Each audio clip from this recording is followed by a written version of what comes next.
জামালপুরে নিরাপদ খাদ্য বিষয়ক জনসচেতনতামূলক কর্মশালা অনুষ্ঠিত হয়েছে। মঙ্গলবার ৬ মে দিনব্যাপী জেলা প্রশাসকের কার্যালয়ের সম্মেলন কক্ষে বাংলাদেশ নিরাপদ খাদ্য কর্তৃপক্ষ এই কর্মশালার আয়োজন করেন। জেলা প্রশাসক হাসিনা বেগমের সভাপতিত্বে কর্মশালায় প্রধান অতিথি হিসেবে বক্তব্য রাখেন বাংলাদেশ নিরাপদ খাদ্য কর্তৃপক্ষের সদস্য আ.ন.ম নাজিম উদ্দিন।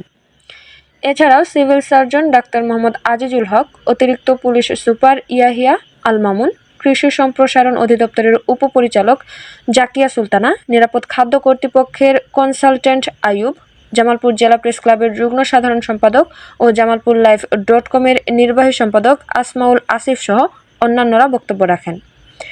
এ সময় বক্তারা বলেন, রোগে আক্রান্ত হই প্রতি বছর, কিন্তু বাস্তবে এই সংখ্যাটা আমার মনে হয় একটু বেশি হবে। কারণ হচ্ছে সারা দেশে আমার 17 কোটি বা 18 কোটি লোক যদি ধরি, এখানে একটা বড় সংখ্যক লোক প্রতি বছর কোনো না কোনো দিন একদিনের জন্য আমরা খাদ্যবাহিত কারণে অসুস্থ হয়েছি। অসুস্থ হয়নি এই সংখ্যাটা খুবই কম।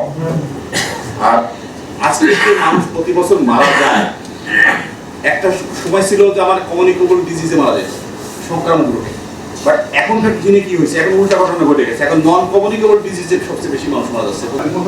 সেই সময় তো পাহাড় ছিল, ঝর্ণা ছিল, নদী ছিল, সেই পানিগুলো তো এখন যে ঢাকা শহরে সাপ্লাই দেয় এরকম পাম্প, সেরকম পাম্প কত কিছু তো ছিল না। মানুষ তো অনেক সময় নদীর পানিতে গোসল করতো, নদীর পানিতে ধোয়া মোছা করতো, তখন তো নদীর পানি পরিষ্কার ছিল। আর এখন তো ড্রেনের পানি পরিষ্কার।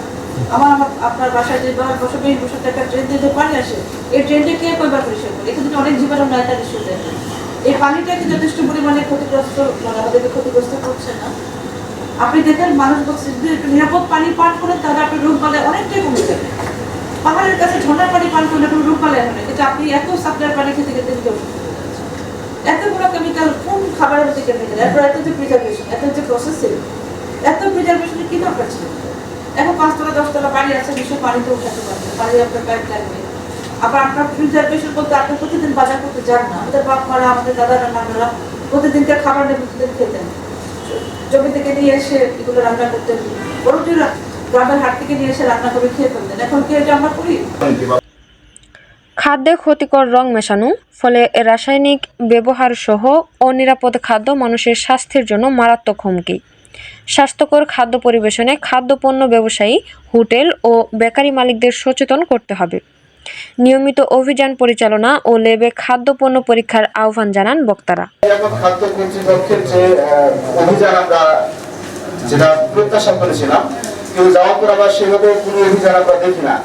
আমার মনে হয় যে অভিযান খুব ঘন ঘন হওয়া উচিত, খুব বেশি বেশি হওয়া উচিত। যদি অভিযান না হয় তাহলে আমরা আসলে আইন প্রয়োগ করা না হয় আমাদের খাদ্য নিরাপদ থাকবে না।